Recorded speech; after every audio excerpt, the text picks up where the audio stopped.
আসসালামু আলাইকুম ওয়া রাহমাতুল্লাহি ওয়া বারাকাতুহু।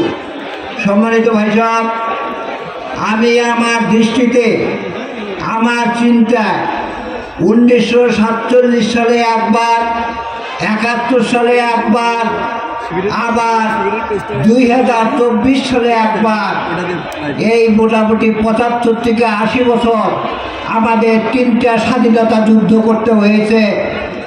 সম্মানিত ভাই সাহেব, এত অল্প সময়ের ভিতরে এত কয়টা স্বাধীনতা যুদ্ধ বিশ্বের অন্য কোনো দেশ করেনি।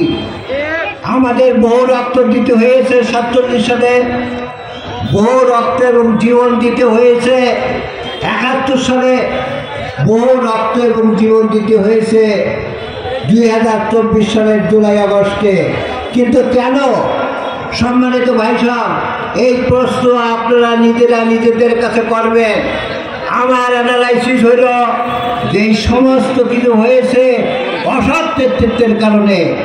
অসৎ নেতৃত্ব, ধোঁকাবাজ নেতৃত্ব, চোখরখোর নেতৃত্ব, দুর্নীতিবাদ নেতৃত্বের কারণে দেশের কোটি কোটি মানুষের দুঃখ কষ্টের কারণ হয়েছে। কাজেই সম্মানিত ভাই সাহেব, আগামীতে যদি আমরা শান্তি এবং শৃঙ্খলার মতো বসবাস করতে চাই, তাহলে নেতৃত্বের আমূল পরিবর্তন ছাড়া আমাদের কোনো বিকল্প পথ নাই।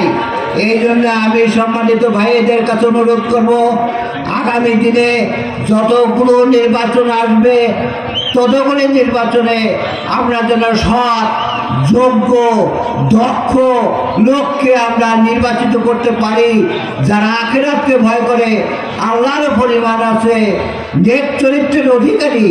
এই শ্রেণীর নেতৃত্ব যদি আমরা গঠন করতে পারি, ইনশাআল্লাহ দেশে শান্তি আসবে। আল্লাহ আমাদের সবাইকে নেতৃত্ব, সৎ নেতৃত্ব কায়েমের তৌফিক দান করুন এবং আল্লাহর আইন এবং সৎ লোকের শাসন প্রতিষ্ঠা করার তৌফিক দান করুন। আসসালামু আলাইকুম ওয়া রাহমাতুল্লাহ।